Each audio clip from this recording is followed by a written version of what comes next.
que estás en los cielos, me acerco a ti para adorarte, porque no hay nadie como tú. Tu nombre es sobre todo nombre, y tú eres el Señor Dios poderoso. Tú estás en control de todo, y sé que tienes un propósito y un plan para mi vida. Quiero vivir de la manera que tú deseas que yo viva, pues tú conoces lo mejor para mí. Dios, tú conoces mis necesidades, has visto mis circunstancias y sabes que te necesito cada día. Necesito de tu ayuda en lo material, necesito de tu ayuda en lo emocional, necesito de tu ayuda en lo espiritual. Soy débil y he pecado contra ti.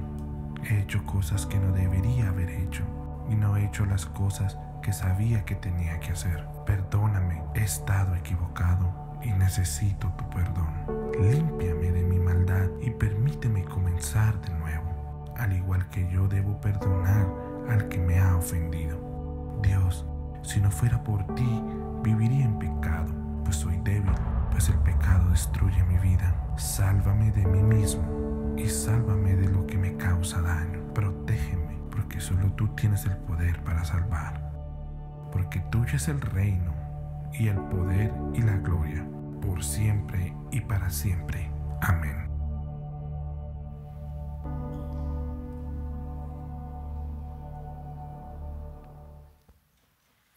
Pues otra vez déjeme decirle muchas gracias por estar aquí en Sugar Creek. Qué contentos estamos de que tú hayas escogido estar con nosotros. Y estás escogiendo un buen tiempo, porque estamos comenzando en una serie que apenas iniciamos la semana pasada y que tiene que ver con la oración más famosa de todos los tiempos, que vino directamente de Jesús, que nosotros lo conocemos como el Padre Nuestro. Así que gracias por estar aquí, gracias a los que nos están acompañando en vivo a través del internet y también los que posteriormente están viendo estos mensajes a través de YouTube.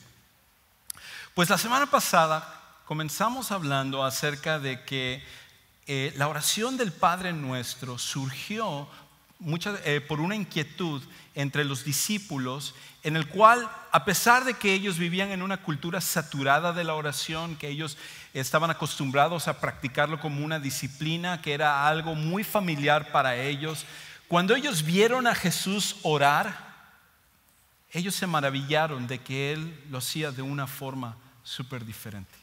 Lo hacía de una forma especial. Lo hacía como si Él estuviera tocando al Padre. Y ellos también querían saber cómo es que podían orar de esa manera. A lo mejor para ti la oración es simplemente una salida de emergencia. Tú piensas en la oración como el último recurso o el primer recurso cuando tú estás en medio de un problema, en medio de una emergencia, en medio de una enfermedad o en medio de alguna otra circunstancia difícil. Es en esos momentos en los cuales tú recurres a la oración, pero realmente no piensas o no tienes un tiempo de oración en el cual tú podrías decir que es fuerte, es robusta y es algo en el cual tú practicas diariamente. Y probablemente la razón por la cual tú piensas de esa manera, y la mayoría de nosotros pensamos de esa manera, es porque las veces que hemos tenido que orar con respecto a cosas en nuestra vida, muchas ocasiones sentimos que nuestras oraciones no están siendo contestadas. Como que nuestras oraciones no pasan del techo, Dios no hace caso de ellos. A lo mejor es que Él está demasiado ocupado y lo que nosotros le estamos pidiendo simplemente no es importante para Él. Pero muchas veces nosotros sentimos que nuestras oraciones no están siendo escuchadas y contestadas por Dios. Ahora, lo que es interesante con respecto a este pasaje es que justo antes de que Jesús da este modelo del Padre Nuestro, Él habla a los discípulos y les dice: cuando ustedes oren, en otras palabras, Él da por sentado de que todos aquellos que somos seguidores de Él vamos a orar, que la oración va a ser una práctica que nosotros hacemos, que la oración va a ser parte de nuestra vida, de nuestra conexión con Dios. Dice: cuando ustedes oren, vayan y háganlo en una forma privada. Enciérrense en un cuarto, enciérrense en un lugar donde la gente no los vea. Porque en ese tiempo, cuando la gente oraba, tendía a hacerlo públicamente. Y lo hacía públicamente porque pensaban que al hacerlo de esa manera iban a ser reconocidos por las demás personas como personas muy piadosas, espirituales, cerca de Dios. Y Jesús les dice: vayan y háganlo en privado, y su Padre que les ve en secreto les recompensará en público. En otras palabras, Jesús garantiza que cuando nosotros oramos y lo hacemos correctamente, Dios nos va a recompensar, Dios va a contestar, Dios va a escuchar esa oración y Él va a obrar a través de aquello que nosotros hemos orado. Así que quizás parte de la razón por la cual tú estás sintiendo en tu vida que tus oraciones no están siendo contestadas es porque no sabes orar correctamente.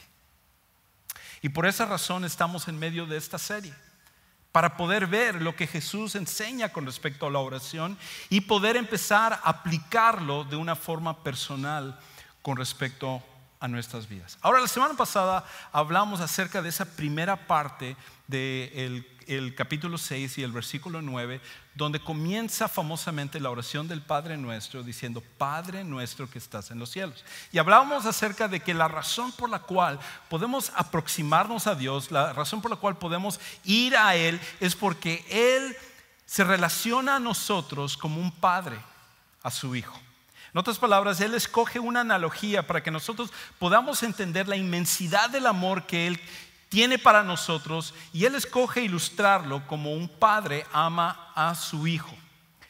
Y para todas las personas que han puesto su fe en Jesús como su Salvador personal, esto es una realidad. Dios quiere una relación íntima, personal con todos nosotros, y esa es la razón por la cual nosotros podemos aproximarnos a Él con seguridad de que Él va a escuchar nuestras oraciones.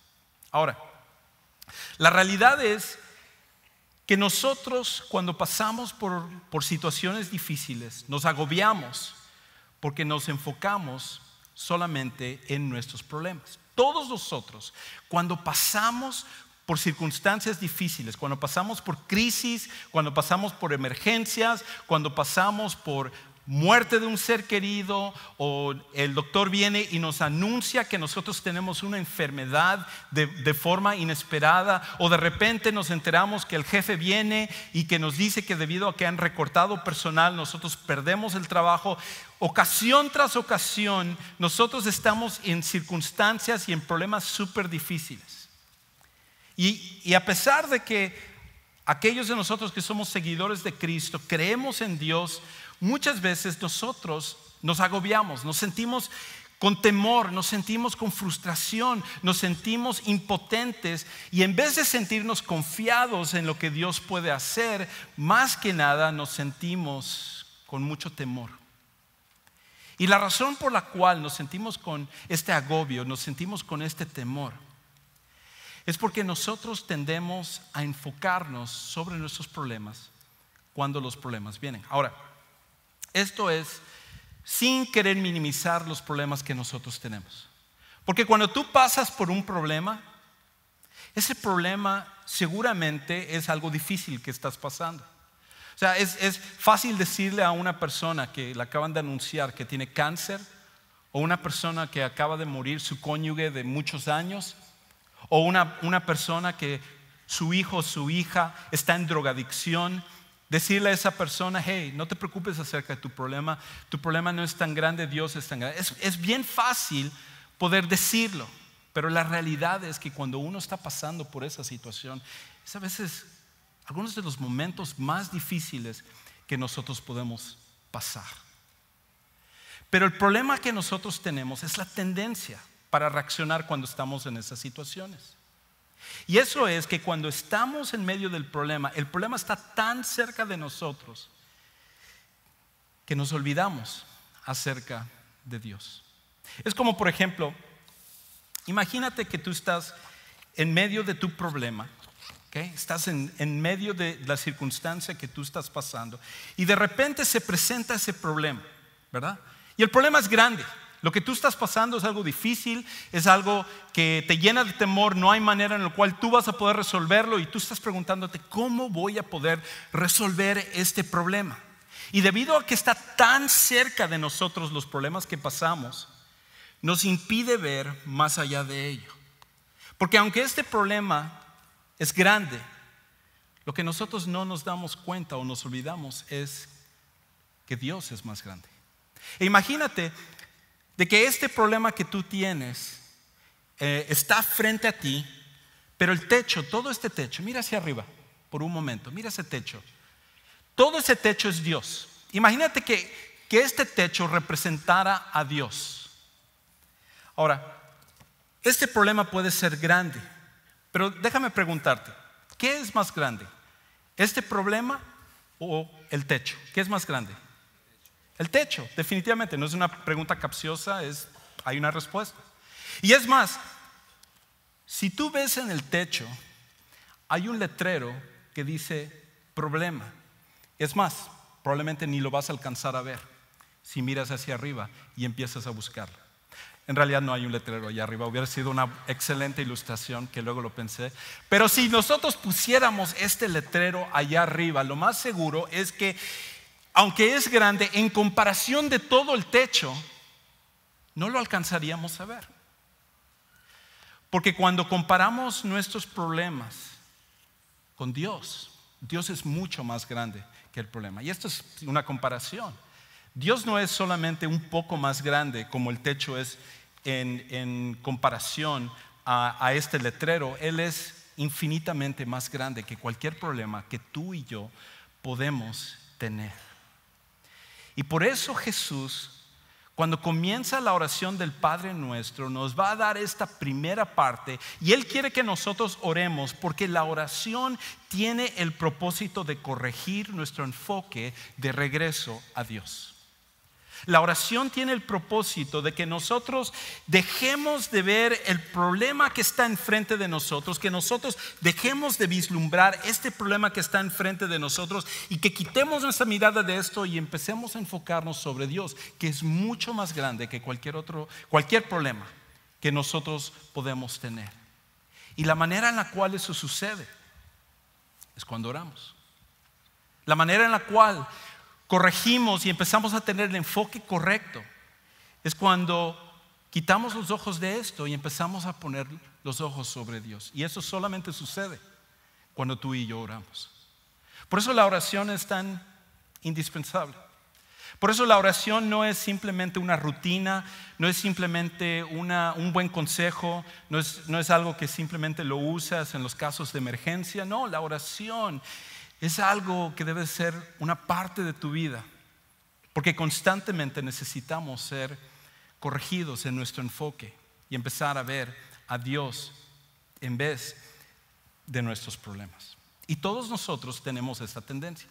Todos nosotros, cuando pasamos por el problema, tenemos esa costumbre de solo mirar el problema y olvidarnos de lo que es la grandeza de Dios. Pues la oración nos va a ayudar a corregir eso. La oración nos va a ayudar a que nosotros pongamos nuestra mirada y nuestro enfoque y nuestra confianza de regreso en aquel que es el único que puede controlar nuestros problemas. Por eso, en Mateo capítulo 6, versículo 9, Jesús dice lo siguiente. Él dice: ustedes deben orar así. Cuando ustedes oren, esta es la manera en la cual ustedes deben de iniciar. Y tomando una pausa un segundo, déjame decirle, la oración del Padre Nuestro, jamás la intención de Jesús era que nosotros lo recitáramos como un rezo. Ese no es el propósito del Padre Nuestro. Más bien, lo que Jesús estaba haciendo es modelando lo que debe de contener una oración, porque nuestra manera de orar tiende a ser muy nosotros céntrico, muy humano céntrico. Y lo que Jesús está explicando es que la oración es Dios céntrico, y cuando nosotros nos enfocamos sobre Él, cambia todo lo que es nuestra perspectiva. Y por eso Él dice: Padre nuestro que estás en el cielo, lo que vimos la semana pasada, pero ahora Él añade esta parte: santificado sea tu nombre. Santificado sea tu nombre. ¿Qué significa eso de santificar el nombre de Dios? Bueno, santificar el nombre de Dios es simplemente el de reconocer la grandeza de Dios. Es reconocer que Dios es santo, de que Él va más allá de lo que cualquiera de nosotros podemos entender. No es la idea de que nosotros debemos de tratar de santificar el nombre de Dios, porque el nombre de Dios ya es santo. El problema es que nosotros no vivimos de manera como si fuera santo. Y en ese tiempo, en el tiempo de los judíos y hasta ahorita en las culturas orientales, el nombre de una persona representa su carácter. El nombre de la persona representa quién es, su personalidad. Para nosotros no es tan importante, inclusive cuando una persona, por ejemplo, se cambia de nacionalidad, tiene la oportunidad de cambiar su nombre y la mayoría de la gente opta por no cambiar su nombre porque no es la gran cosa en nuestras culturas aquí en Estados Unidos o en nuestras culturas latinoamericanas. Pero en el Medio Oriente, cuando algo sucedía, cuando algo profundo sucedía en la vida de una persona, el nombre era cambiado para simbolizar ese cambio. Y por eso encontramos que, por ejemplo, Abraham pasaría a ser Abraham, el padre de la fe. O que Jacob pasaría a ser Israel. Y nosotros constantemente vemos que estas situaciones suceden, porque el nombre tiene mucho que ver en la cultura oriental. Inclusive estaba escuchando en esta semana que los musulmanes que se convierten del Islam al cristianismo, una de las primeras cosas que hacen, ¿sabe qué es? Cambiarse su nombre. Cambiarse su nombre. Escogen un nombre que pueda honrar a Dios, porque significa parte de lo que es ese cambio. Pues Dios no necesita un cambio de nombre, porque Él es perfecto. Lo único que nosotros necesitamos es reconocer la grandeza y la perfección de quién es Él. Y cuando nosotros lo hacemos, cuando reconocemos quién es Él, entonces cuando reconocemos el nombre de Dios, reconocemos su grandeza, y cuando reconocemos la grandeza de Dios, pone todo lo demás en perspectiva. Eso es lo que nosotros necesitamos hacer. Cuando reconocemos la grandeza de Dios, cuando nosotros santificamos el nombre de Dios, cuando nosotros empezamos a entender lo grande que es Dios, empieza a poner todo lo demás en perspectiva. Empezamos a ver que nuestros problemas no son tan grandes como nosotros pensamos, y empezamos a ver un Dios que está en control de todas las cosas. Un Dios que le importa cada área de tu vida. Un Dios que está ahí hasta cuando tú no lo ves. Un Dios que está obrando en tu vida hasta cuando tú no lo sientes. Ese Dios que controla el universo y controla tu vida, empezamos a entender su grandeza. Y por eso cuando nosotros oramos, comenzamos reconociendo lo que es la grandeza de Dios. Porque entonces empieza a poner todas las demás cosas en perspectiva. Ahora, ¿cómo podemos reconocer la grandeza de Dios? Como decía Iván hace un momento, nosotros somos seres finitos. Somos seres temporales en nuestra vida aquí en la tierra, pero Dios, en cambio, trasciende el tiempo. Dios es infinito. No solamente Él va más allá del tiempo, todo lo que Él es más allá de nuestra comprensión. ¿Cómo nosotros podemos entender la grandeza de Dios? Es imposible que nosotros lo podamos hacer. Inclusive, algunas personas piensan que que nosotros podamos llegar al cielo, finalmente vamos a poder entender todos los misterios con respecto a Dios. Y déjeme decirle, eso nunca va a suceder. Porque Dios es infinitamente grande, va más allá de nuestra comprensión. Por lo tanto, tratar de comprender la grandeza de Dios es como tratar de tomar el mar con un popote. Es imposible de hacer. En la eternidad aprenderemos cada vez más acerca de Dios, pero nunca podremos agotar todo el conocimiento acerca de Él, porque Él es demasiado grande. Por lo tanto, estaba pensando cómo poder ilustrar un poquito la grandeza de Dios para que nosotros lo podamos entender. Y ¿sabe qué? Encontré un libro de niños que me pareció excelente para poder explicar un poquito acerca de esto. El libro se llama ¿Es una ballena azul lo más grande que hay? Y el autor se llama Robert Wells. Y simplemente para que nosotros empecemos a poner estas cosas en perspectiva, porque empezamos a manejar números en esta ilustración que voy a utilizar, Cuando nosotros escuchamos 1,000,000, por ejemplo, nosotros pensamos 1,000,000, ya es algo que se nos hace, claro, la mayoría de nosotros no tenemos 1,000,000, por ejemplo, en cuestión de dinero, pero escuchamos millones de dólares y nosotros pensamos, bueno, es un número nada más. Pero simplemente para que tú entiendas qué tan grande es 1,000,000. Si tú contaras por 10 horas todos los días, para poder llegar a 1,000,000, te tomaría 3 semanas de estar contando 10 horas al día. Ahora, si tú quisieras contar hacia 1,000,000,000, te tomaría, si contaras todos los días, dedicaras 12 horas del día a estar contando 1, 2, 3, hasta llegar a 1,000,000,000, te tomaría 50 años llegar a la cantidad de 1,000,000,000. Y por eso cuando manejamos estas cantidades, como que no nos cae el 20, como se dice en México, de qué tan inmenso es ese número. Y en este libro se habla acerca de que la ballena azul es el animal más grande que existe en la tierra. Es más, una ballena azul no cabría en lo que es esta tarima. Es más, difícilmente, si nosotros pusiéramos una ballena azul desde esa salida hasta llegar hasta el fondo, difícilmente, porque algunas de esas ballenas azules son más de 100 pies, cabrían en lo que es este lugar.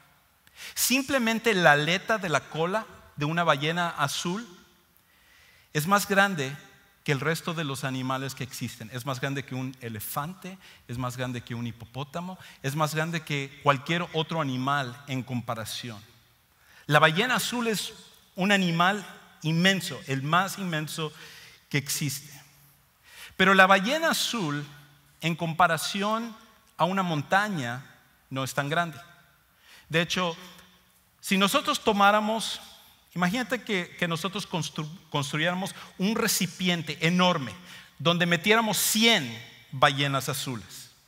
Si nosotros metiéramos 100 ballenas azules dentro de un recipiente que construyéramos y nosotros quisiéramos rellenar con esos recipientes el monte más grande de la tierra, que es el monte Everest, nos tomaría millones de esas para poder rellenar lo que es el monte Everest. De hecho, nos tomaría exactamente 1,000,000 de esos frascos para rellenarlos si nosotros pensáramos en el monte Everest como si estuviera hueco. Porque el monte Everest es mucho más grande que una ballena azul. Pero el monte Everest, en comparación de la tierra, no es tan grande. Es más, si nosotros tomáramos cientos de montes Everest y los apiláramos una encima de la otra, y nosotros saliéramos al espacio para ver la tierra, esa línea de acumulación de montes Everest parecería como que la tierra tiene un pelito que le está saliendo, la parte de arriba. A nosotros nos parecería una cosa enorme, pero si lo viéramos desde el espacio, parecería solamente un cabello que la tierra tiene. Porque el monte Everest, en comparación de la tierra, no es tan grande, la tierra es mucho más grande. Pero la tierra, en comparación del sol, no es tan grande. De hecho, si nosotros quisiéramos rellenar el sol con con tierras, planetas del tamaño de la tierra, nos tomaría aproximadamente millones de tierras para que nosotros pudiéramos hacerlo. De hecho, cabría exactamente 1,000,000 de tierras en el sol para que nosotros lo pudiéramos rellenar. Porque la tierra no es tan grande como el sol. Pero el sol no es la estrella más grande. De hecho, se ha encontrado otra estrella que se llama Antares, que se llama una superestrella. Y si nosotros tomáramos nuestro sol y quisiéramos rellenar Antares, esa superestrella, con nuestro sol, necesitaríamos 50 millones de nuestros soles para poder rellenar Antares. Ahora, Antares no es tan grande como la Vía Láctea, lo que es nuestra galaxia. De hecho, se tomarían miles de millones de Antares para que nosotros pudiéramos rellenar todo lo que es la Vía Láctea. Y de hecho la Vía Láctea, a comparación del resto del universo, no es tan grande. Nosotros, de hecho, en cuestión de descubrir el universo, los científicos estiman que nosotros hemos solo podido observar un 5% del universo. Pero la Biblia dice que en el principio Dios creó los cielos y la tierra. Porque Dios es más grande que inclusive el universo. Dios es más grande que cualquier cosa que nosotros podemos concebir acerca de Él.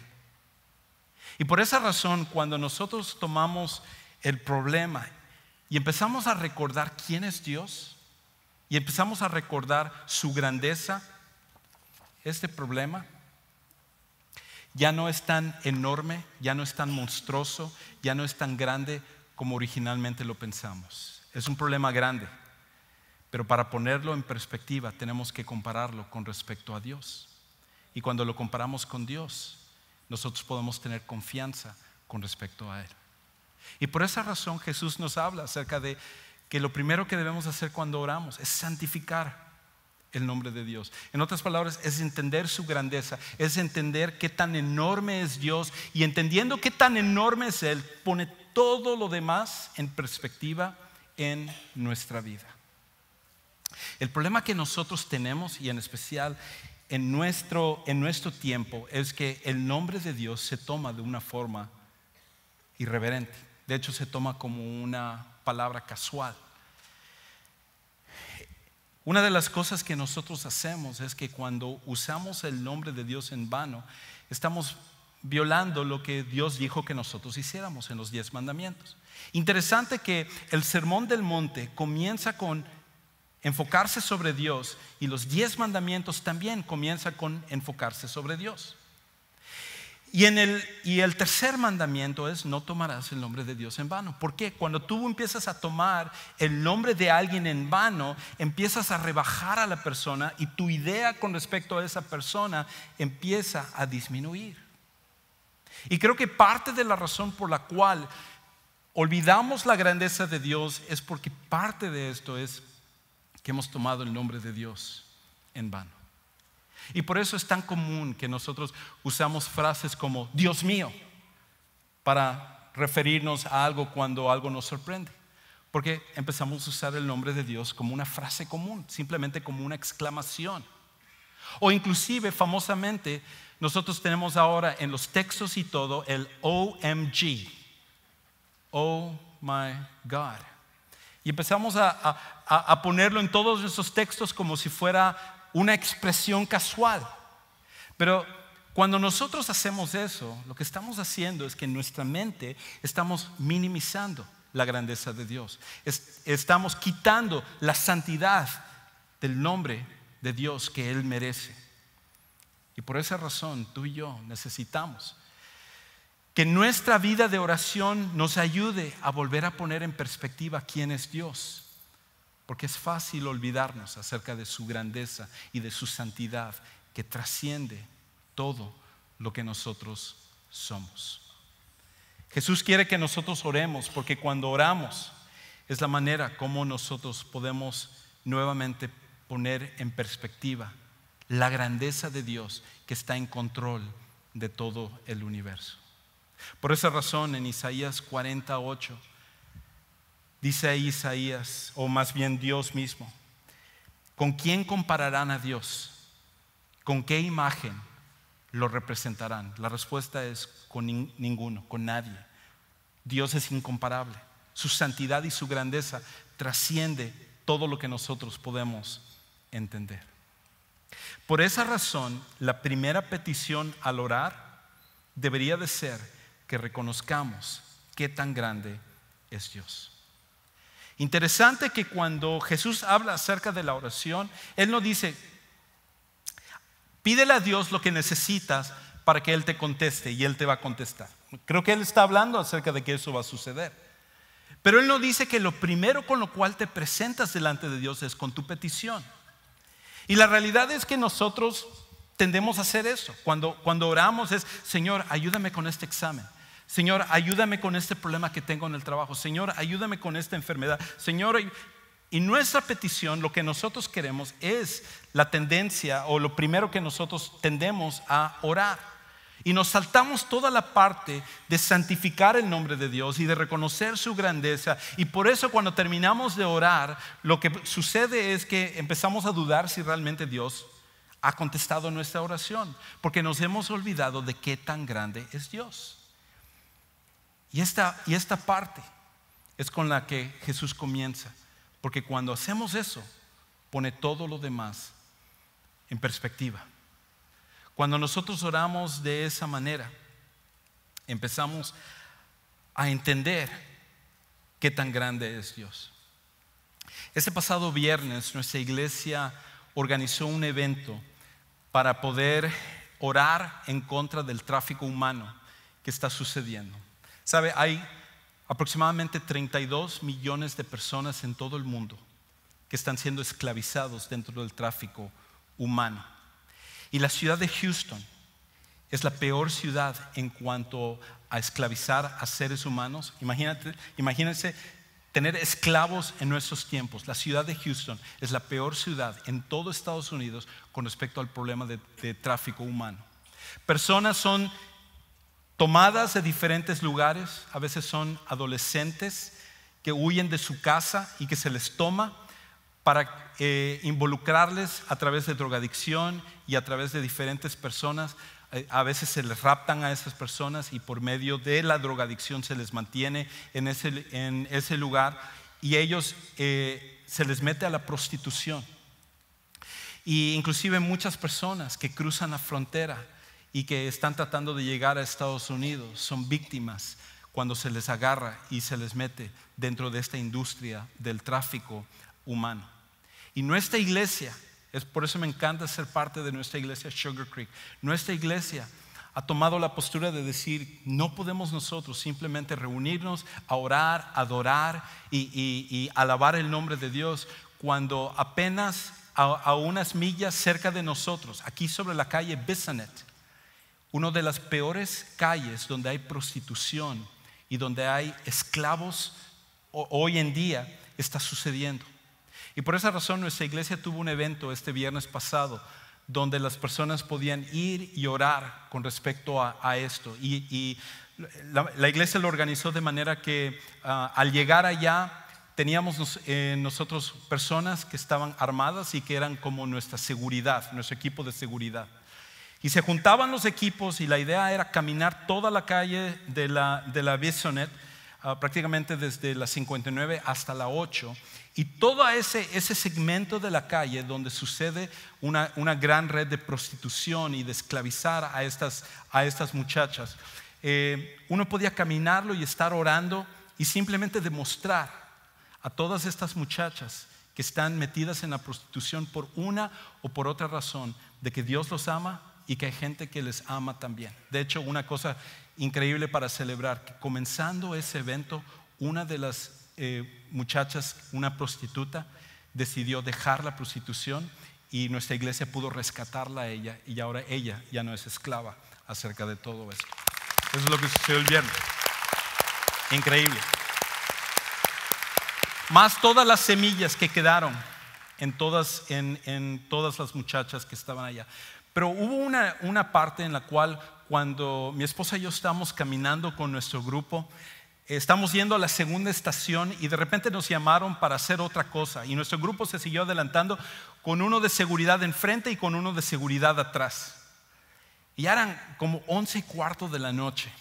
Y cuando terminamos de hacer lo que teníamos que hacer, dijimos: vamos a alcanzar el grupo, y empezamos a caminar y no veíamos el grupo. Y estaba súper oscuro esa calle. Y había varios grupos de personas que nos estaban viendo, yo creo muy molestos, porque el negocio que normalmente hacen esa noche no se podía llevar a cabo. Y a medida que yo iba tomado de la mano de mi esposa, yo decía: ay, Señor, ¿dónde están esos guardias de seguridad que están? Ay, Señor, ¿dónde están? Íbamos caminando oscuro a las 11:15 de la noche sobre una calle que es súper peligrosa aquí en Houston, y ahí está mi esposa y yo caminando en medio sin que haya nadie a nuestro alrededor. ¿Qué diferencia era cuando yo estaba con el grupo, pero teníamos a los de seguridad que estaban uno adelante y uno atrás? Que cualquier cosa que llegara a pasar, ellos estaban ahí para protegernos. Y finalmente cuando parecía horas que nos tomó cruzar todos y llegamos a nuestro grupo, ver nuevamente a los de seguridad nos dio una tranquilidad increíble. ¿Sabe que Dios es ese guardia de seguridad para nosotros? Dios es más grande que cualquier cosa que sucede en tu vida. Y aunque muchas veces nosotros no alcanzamos a verlo, muchas veces no entendemos por qué Él obra. Cuando nosotros le decimos, santificado sea tu nombre, tu grandeza va más allá de lo que puedo comprender, lo que estamos haciendo es reconociendo que el Dios que es más grande que cualquier problema, el Dios que está más allá de cualquier situación, está ahí para protegerte, porque no hay ningún problema que sea más grande que Dios. ¿Qué hacemos con todo esto? 3 cosas que quiero sugerir. La primera es esto: ora primeramente pidiéndole a Dios que te ayude a entender su grandeza. En tu misma oración, tú pídele, Señor, ayúdame a entender tu grandeza, ayúdame a entender qué tan grande eres, para que yo pueda tener más confianza en ti, hasta cuando estoy en medio del problema. Lo segundo es, deja de ver directamente al problema, deja de ver directamente a lo que está pasando en tu vida y empieza a ver el problema, pero a la luz de quién es Dios. Ve tu situación a la luz de quién es Dios, para que tengas el enfoque correcto, la perspectiva correcta con respecto al tamaño del problema y el tamaño de Dios. Y lo tercero es esto: descansa en Dios para actuar. Descansa en Dios para actuar. Una vez que tú has reconocido su grandeza, una vez que tú has orado y has entregado aquello que es un peso para ti, descansa en Él, porque ese Dios que tiene al universo en la palma de su mano es el mismo Dios que te ama y que Él está actuando en nuestras vidas hasta cuando nosotros no lo vemos. Vamos a inclinar nuestros rostros, vamos a cerrar nuestros ojos y vamos a tomar un momento para responder con respecto a esto. Si tú simplemente empezaras a vivir una vida de oración en la cual realmente reconocieras la grandeza de Dios, que todos los días tomaras un momento para meditar acerca de su santidad, de su grandeza, de lo infinito que Él es, eso cambiaría tu vida, revolucionaría tu vida. De manera que cuando llegaran los problemas, que es inevitable que lleguen los problemas, tu perspectiva con respecto a los problemas cambiaría por completo. ¿Te imaginas que todos los días tú oraras meditando en la grandeza de Dios? Ahora, para otras personas, para que eso realmente culmine, para que eso llegue a ser una realidad, lo primero con lo que tienen que orar y pedir es para aceptar a Jesús como su Salvador personal. La grandeza de Dios no impidió que Jesús viniera a este mundo, viviera en este mundo pecaminoso, este mundo donde nosotros pecamos y hacemos maldad. El entrar a este mundo donde hay sufrimiento, donde hay tentaciones, donde hay dolor, y Él compartiera de todo lo que nosotros sufrimos, pero sin pecar, para poder ofrecerse como el sacrificio para que tú y yo podamos tener perdón de pecados. La Biblia dice que esta es la manera en la que nosotros podemos tener perdón de nuestros pecados y entonces realmente llegar a ser hijos de Dios. Esta es la decisión que es más importante que cualquier otra decisión en tu vida. Cuando tú aceptas a Jesús como tu Salvador personal, cambia el rumbo de tu vida. ¿Sabes qué? Si tú no has tomado esta decisión, si no has aceptado a Jesús, si no has puesto tu confianza en Él, si no ha habido un momento donde has tomado esta decisión, ¿por qué no hacerlo en esta tarde? Este sería un gran momento para que tú inicies esta relación profunda con Dios. Y te voy a pedir que hagas una cosa que solo los valientes hacen. Si tú no has tomado esta decisión, yo te voy a pedir que ahí donde estás sentado, alza tu mano como una señal de que tú quisieras hacerlo.